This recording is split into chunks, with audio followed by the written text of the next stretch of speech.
नमस्कार दोस्तों। Law of one यानी एक का कानून या कह लीजिए एक का ज्ञान, यह दूसरा सत्र है जो कि जनवरी 20 1981 को रिकॉर्ड किया गया और इस किताब में छापा गया। तो इसकी शुरुआत में हम आपको दोहराना चाहते हैं कि इस किताब में दी गई सभी सूचनाएं और जानकारियां या तो आप मान सकते हैं या नज़रअंदाज कर सकते हैं या सिरे से खारिज कर सकते हैं, क्योंकि यह आपकी फ्री विल है, यानी आपकी स्वतंत्र आज़ादी जो उस अनंत रचयिता के द्वारा आपको दी गई है। तो अब हम इस सत्र का प्रारंभ करते हैं। तो रा कहते हैं, हम तुम्हारा अनंत रचयिता की रोशनी और प्रेम में स्वागत करते हैं। अब हम बात करने के लिए तैयार हैं।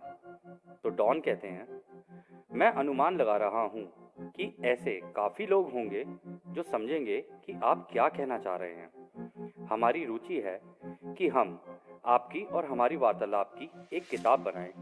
क्या आप इसके लिए तैयार हैं? अगर हाँ, तो क्या आप हमें अपना इतिहास बता सकते हैं?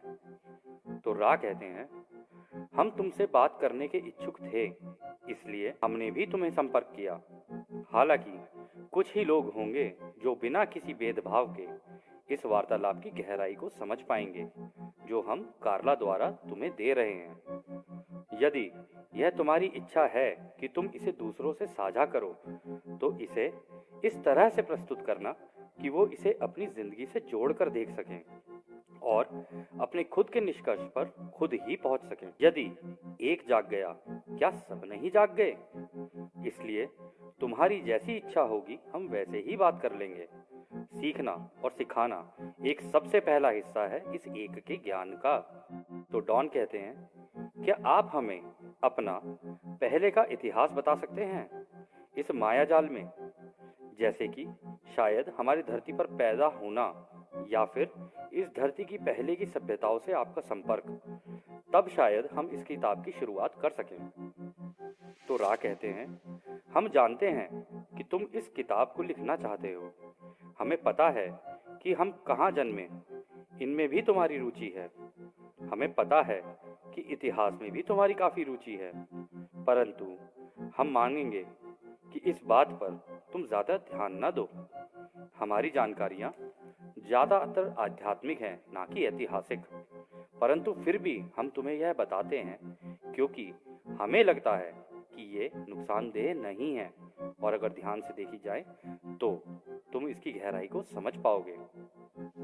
हम ग्रहों के महासंघ का हिस्सा हैं जो 11,000 साल पहले तुम्हारी दो बड़ी सभ्यताओं के पास आए थे, जो कि उस एक रचयिता की प्रकृति या रचना से काफी जुड़े हुए थे। ये हमारा भोलापन ही था कि हमें लगा कि इनसे आमने सामने मिलकर इनसे सीखा और सिखाया जा सकता था, क्योंकि हमें लगा कि इनमें इनकी आज़ादी का उल्लंघन को खतरा नहीं है। और ये हमें इसलिए लगा कि इन सभ्यताओं का अपनी प्रकृति को देखना ऐसा था कि वो सब में रचयिता को ही देखते थे, क्या कह लो मानते थे। हम जिनकी सेवा या मदद को आए थे, उन्होंने हमारा स्वागत भी किया। हमने उनकी मदद की वो तकनीकें जानने में जिससे चिकित्सा या इलाज किया जा सकता था, जिसके लिए क्रिस्टल का इस्तेमाल किया जा सकता था। क्रिस्टल दोस्तों अलग अलग तरीके के होते हैं, जैसे हीरा हो गया, रूबी हो गया। आपको पता होगा कि हमारी सभ्यताओं में, काफ़ी सभ्यताओं में ये क्रिस्टल अंगूठियां पहनने का, गले में क्रिस्टल पहनने का और वैसे भी क्रिस्टल का इस्तेमाल काफ़ी रहा है। तो अब यहाँ पे उन्हीं तरीके के क्रिस्टल्स की बात हो रही है। तो वो कहते हैं कि क्रिस्टल जैसे कि अलग अलग तरीकों के हीरे या हीरे जैसी चीज़ों से कैसे इलाज किया जा सकता है, हमने यह भी बताया था। हमने उनको इसका तरीका बताया कि किस हीरे को किस समय और वक्त पर इस्तेमाल किया जा सकता है और किसी की आत्मा, शरीर और दिमाग ठीक किए जा सकते हैं। इसलिए जिसको तुम पिरामिड बोलते हो ना, वो बनाए गए। हमें पता चला कि ये सब ज़्यादातर उनके लिए रख लिए गए जो ताकतवर पदों पर थे। ऐसा करने का हमारा कोई उद्देश्य नहीं था। जो हमारे साथ के भाई दक्षिणी अमेरिका में भी थे, वो भी ऐसा ही कर रहे थे, परंतु वहां पर भी यही हुआ। परंतु उन्होंने हार ना मानी। कुछ समय बाद जब उनको लगा कि इससे कुछ नहीं हो रहा है तो वह भी चले गए, परंतु हम नहीं गए। हम तुम्हारी ही घनत्वता में रहे, क्योंकि हमें लगा कि हमारे आने की वजह से वहाँ के लोगों की सोच में जो बदलाव आया वो कहीं से भी एक के ज्ञान का नहीं था। हमने कोशिश की उस समय के शासकों से मिला जा सके, जिसको तुम मिस्र और पश्चिमी फिलिस्तीन होली लैंड कहते हो। काफी कोशिशों के बाद 18वें राजवंश में, जैसा कि तुम्हारे इतिहास में बताया गया है, एक राजा हुआ करता था जिसकी सोच हमारी सोच से मिलती जुलती थी, क्योंकि वो एक वॉन्डरर या कह लो घुमक्कड़ या कह लो पथिक या कह लो यात्री या कह लो एक रमता जोगी था। अच्छा दोस्तों, ये जो शब्द है ना, वॉन्डरर, पथिक, यात्री, रमता जोगी, ये इस महासंघ के ही भेजे हुए लोग होते हैं जो इस धरती पर पैदा होते हैं उस अनंत रचयिता का काम करने के लिए और इस एक के ज्ञान को दूसरों में बांटने के लिए। परंतु ये वॉन्डरर और ये घुमक्कड़ असलियत में क्या है ना, यह भी आपको आगे जाके और गहराई से पता चलेगा। तो वो आगे कहते हैं, उसकी उम्र काफी कम थी और उसका नाम आमुन था। लोग उसकी भगवानों की तरह या कह लो भगवानों के साथ पूजा किया करते थे। आमुन को अपने आप की पूजा कराने से घृणा होती थी, इसलिए उसने अपना नाम बदलकर अखनातेन रख लिया, क्योंकि उस जमाने में सूर्य एक उड़न तश्तरी जैसा दिखता था और जो तश्तरी सूर्य के इर्द गिर्द बनी हुआ करती थी उसको वहाँ की भाषा में आतेन कहते थे। अच्छा दोस्तों, ये आप में से बहुत लोगों को नहीं पता होगा कि उस जमाने में, इन्होंने कहा ना 11,000 साल पहले, उस जमाने में हमारे सूरज के आसपास मतलब चारों ओर एक रिंग हुआ करती थी, जैसी आज के जमाने में शनि ग्रह पर है। तो वो रिंग पहले हुआ करती थी, परंतु वो रिंग गई कहाँ, ये अभी आपको आगे पता चलेगा। तो फिर वो आगे कहते हैं, इसलिए उसको एक का ज्ञान बहुत अच्छी तरीके से समझ में आया और उसने अपने राज्य में हुक्मनामा दे दिया कि यही असली ज्ञान है। यही इस ज्ञान को अगर दूसरों को सिखाया जाए तो हमारा राज्य काफ़ी आगे बढ़ सकता है। परंतु उसके यहाँ के लोगों ने इसको ज़्यादा ध्यान नहीं दिया और ज़्यादा लोगों ने माना भी नहीं।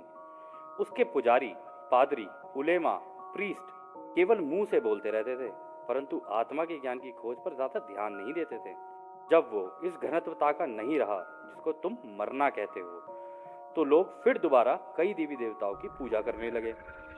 यह सब तब तक चलता रहा जब तक एक और बुद्धिमान, जिसका नाम मोहम्मद था, उसने लोगों को नहीं समझाया कि ये शरीर, दिमाग और आत्मा का रिश्ता क्या है। क्या इसको और खोलकर बताएं? तो डॉन कहते हैं, हाँ, हम इसके बारे में जानने में काफ़ी इच्छुक हैं कि ये एक के ज्ञान से कैसे संबंधित है। आगे आगे हम इससे संबंधित हो सकता है कि कुछ सवाल पूछें, या फिर हो सकता है कि पूरा का पूरा एक के ज्ञान ही पूछ लें अभी, ताकि इस धरती के लोगों के लिए हम थोड़ी छानबीन कर सकें। इसलिए इस तरीके के सवाल आपसे पूछ रहे हैं। आपने बताया था क्रिस्टल या कह लीजिए हीरो से इलाज के बारे में, परंतु हम एक बात कहना चाहते हैं कि यदि आपको लगे कार्ला यदि थक रही है तो आप उस सत्र को वहीं रोक दें। हम बाकी के सवाल अगले सत्र में पूछ लेंगे। थोड़ा सा ये हीरो के इलाज के बारे में बताएंगे क्या हमें ज़रा? तो रा कहते हैं, हीरो से इलाज का सिद्धांत किसी भी शरीर के माया जाल के रूप और अंदर से वह कैसा है उसके ऊपर निर्धारित करता है। कुछ हीरे शरीर की ऊर्जाओं पर काम करते हैं, कुछ आत्मा की ऊर्जाओं पर काम करते हैं, कुछ आत्मा से दिमाग की ऊर्जाओं पर काम करते हैं। कुछ ऐसे भी होते हैं जो दिमाग और शरीर का संतुलन बनाने का काम करते हैं। ये सारे हीरे और सारे हीरो से इलाज वाले काम के लिए एक पवित्र आत्मिक व्यक्ति की भी जरूरत होती है, जो इसकी ऊर्जा को शुरू और संचालित कर सकता है। बिना ऐसे व्यक्ति के ये हीरे किसी काम के नहीं हैं। और जो चीज़ इसके लिए सबसे ज़रूरी है कि जिस ग्रह पर तुम रह रहे हो उसके साथ इसको सीधाई में मिलाना।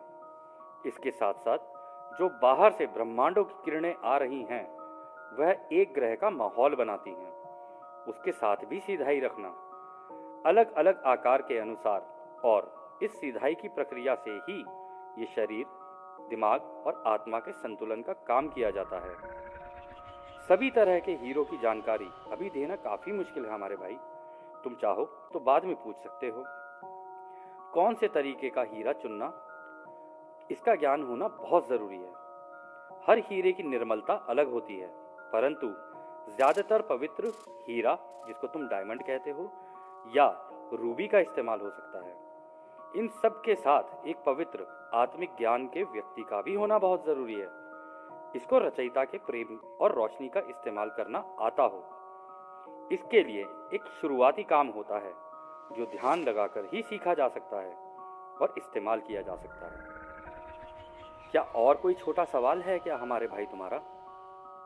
डॉन कहते हैं, हाँ, आपने कहा था कि इन हीरो के इस्तेमाल से इलाज के लिए पिरामिड बनाए गए। क्या इसके बारे में थोड़ा बता सकते हैं? क्या ये पिरामिड आपने बनाए? अगर हाँ, तो किस उद्देश्य से? तो रा कहते हैं, ये जो बड़ा वाले पिरामिड हैं, वो हमारी क्षमता से बनाए गए हैं, इस एक के ज्ञान की शक्ति का प्रयोग करके। ये पत्थर जो तुम्हें दिख रहे हैं ना, आज भी जिंदा हैं, परंतु यह अभी तक तुम्हारे यहाँ की सभ्यताओं को समझ नहीं आया है। इनको बनाने के दो कारण थे।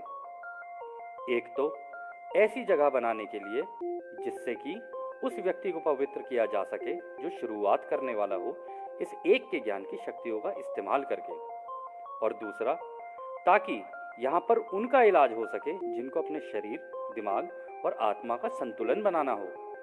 इसके साथ साथ तुम्हारी धरती का भी संतुलन बनाया जा सके या उसका इलाज किया जा सके, ये भी इसी का काम था। इसके एक के बाद एक पिरामिड बनाए गए और उसमें उसी प्रकार के हीरो का इस्तेमाल किया गया जो ब्रह्मांड से आती हुई ऊर्जाओं का इस्तेमाल करके तुम्हारी धरती के शरीर, दिमाग और आत्मा का भी संतुलन बना सकें। इसके लिए हमारे ग्रहों के समूह के बाकी भाइयों ने भी साथ दिया और तुम्हारी धरती की भूमध्य रेखा पर हर एक जगह पर एक अंगूठी की तरह इन पिरामिड्स को बनाना शुरू किया और एक अंगूठी बना दी। अच्छा दोस्तों, आप में से कई लोगों को शायद ये ना पता हो कि हमारे इस पूरे ग्रह की जो भूमध्य रेखा है, जिसे हम इक्वेटर भी बोलते हैं, यदि आप अपनी तरफ से रिसर्च करेंगे या ढूंढेंगे तो आपको पता चलेगा जितने भी पिरामिड है ना, ये सारे के सारे उस भूमध्य रेखा पर ही बनाए गए हैं। और इनका काम था कि रचयिता की तरफ से आती हुई जो ऊर्जाएं हैं उनका इस्तेमाल करके इस धरती का संतुलन बना के रखना, ताकि ये धरती आराम से आगे बढ़ सके। तो वो आगे कहते हैं, अभी कार्ला की ऊर्जा खत्म हो रही है। हमारे जाने से पहले तुम चाहो तो एक छोटा सा सवाल और कर सकते हो। तो डॉन कहते हैं, हम जानना चाहते हैं कि शुरुआत में ये पिरामिड के ऊपर या कह लो चोटी पर एक टोपी सी बनी हुई थी, वो किस चीज की बनी हुई थी? और इतने बड़े बड़े पत्थर आपने एक जगह से दूसरी जगह कैसे उठा कर रखे? इसके लिए किस तकनीक का इस्तेमाल किया गया?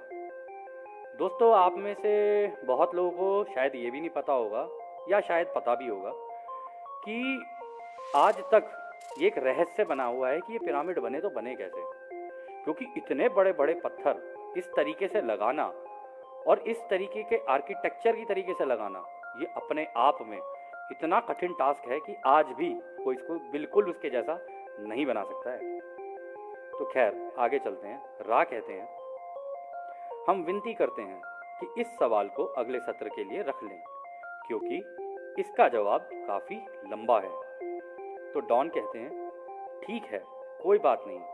क्या आप बता सकते हैं कि कार्ला को हम कैसे आराम और उसकी ऊर्जा को कैसे बढ़ा सकते हैं? तो रा कहते हैं, हम खुश हैं कि तुमने हमसे यह सवाल किया, क्योंकि यह हमारा अधिकार, यह काम नहीं है कि बिना किसी के सवाल पूछे हम अपनी जानकारियां उन पर थोपें। हालांकि अब हम कहेंगे कि कार्ला है तो ध्यान की अवस्था में, परंतु इसका इस्तेमाल ढंग से ना करने के कारण उसका शरीर थका हुआ महसूस कर रहा है, या कह लो थक जाता है। इसके लिए तुम कार्ला के इर्द गिर्द एक गोला बनाकर ये शब्द बोल सकते हो। अच्छा दोस्तों, जो शब्द अब दोहराए जाएंगे ना, यदि आप में से कोई भी ध्यान की अवस्था में बैठना चाहे और ये चाहे कि रा और इस महासंघ के लोग या कह लो आपके भाई बहन जो उस अनंत रचयिता के प्रेम और रोशनी में उसकी सेवाएं करते हैं। सेवा का मतलब ये नहीं है कि वो रचयिता के गुलाम हैं, नहीं, वो अपनी इच्छा से रचयिता के साथ मिलकर काम करते हैं। तो ये जो शब्द हैं, यदि आप ध्यान अवस्था में बैठकर इनको दोहराते हैं और फिर अपनी ध्यान अवस्था में बैठते हैं तो आपके साथ जो अनुभूतियां होंगी वो शायद कुछ अलग हो सकें, क्योंकि उस वक्त यह सारे लोग आप ही की हवा में गायब रह के आपके आसपास रहते हैं। तो वो जो शब्द हैं वो इस तरीके से हैं। ज्ञान क्या है? ज्ञान एक है। हम यहाँ क्यों हैं? क्योंकि हम एक का ज्ञान सीखना चाहते हैं। हम रा से ये ज्ञान क्यों मांग रहे हैं? क्योंकि रा उस परम रचयिता के एक के ज्ञान का एक विनम्र दूत है। अब हम और रा मिलकर इस एक के ज्ञान से इस जगह को पवित्र करते हैं। कोई भी विचार का रूप इस गोले के अंदर प्रवेश ना करे जो हमने कार्ला के चारों ओर बनाया है, क्योंकि उस परम रचयिता का ज्ञान एक है। दोस्तों, यहाँ कार्ला का नाम लिया गया है, परंतु आप अपना नाम रख सकते हैं इसमें, यह आपकी इच्छा पर है। अब कार्ला का सिर 20 डिग्री उत्तर के उत्तर पूर्वी दिशा की ओर कर दें, क्योंकि इसी दिशा से नए युग की किरणें आ रही हैं, जिसमें रचयिता का प्रेम और रोशनी है। इस दिशा में कार्ला को आराम मिलेगा, क्योंकि इसी दिशा से उसकी सारी इंद्रियों के द्वार और इसके शरीर और दिमाग और आत्मा में ये किरणें प्रवेश कर रही हैं। अच्छा दोस्तों, ये चीज़ हम आपको बताना चाहेंगे कि यहाँ पर इन्होंने कहा 20 डिग्री उत्तर के उत्तर पूर्वी दिशा। तो यदि आपके पास कंपास हो, आजकल तो ऐप भी होती हैं, ऐप में भी मिल जाता है, लेकिन ऐप उतनी कारगर नहीं होती। जो प्रॉपर एक मैग्नेटिक नीडल होता है, अगर आप उसको लोगे और धरती पर रखते हो, अगर आप उत्तर पूर्वी दिशा की ओर उसके अंदर देखो, उत्तर से सीधे हाथ पे उत्तर पूर्वी दिशा की ओर देखो, और वहाँ पे 20 डिग्री उस वक्त था, अब ये 25 डिग्री हो चुका है। तो उसके 25 डिग्री की तरफ यदि आप अपना चेहरा करके ध्यान अवस्था में बैठोगे ना, तो ये जो नई युग की किरणें आ रही हैं ना, ये आपके अंदर समाना शुरू कर देंगी। और जो जानकारियाँ और कई ऐसी चीज़ें आपके साथ हो सकती हैं जो आपने कभी सोचा भी नहीं होगा, क्योंकि जितने भी एक के ज्ञान के जो स्टूडेंट्स हैं या विद्यार्थी हैं या कह लो जो इसके स्कॉलर बन चुके हैं, वह सभी इसी दिशा में बैठ के ध्यान करते हैं, ताकि वो इस पूरे महासंघ से और उस अनंत रचयिता से उसकी जानकारियाँ डायरेक्टली प्राप्त कर सकें। पर यह आपकी इच्छा पर है कि आप इसे करना चाहें या ना करना चाहें। हमने केवल ये जानकारी दी है। अब आगे चलते हैं। तो इसके बाद वो कहते हैं, अब उसके सिर की तरफ एक कटोरे में पानी रख दें, और क्योंकि उसको बाइबल से प्यार है और वो उसको प्रेम है, उसको भी सिर के पास रख दें और गॉस्पेल ऑफ जॉन का पन्ना खोल दें। इसी के साथ एक धूप या अगरबत्ती भी लगा दें, और कार्ला की ताकत को बढ़ाने के लिए उसको सफेद ढीले वस्त्र पहना दें और आंखों को किसी कपड़े या चीज से ढक दें।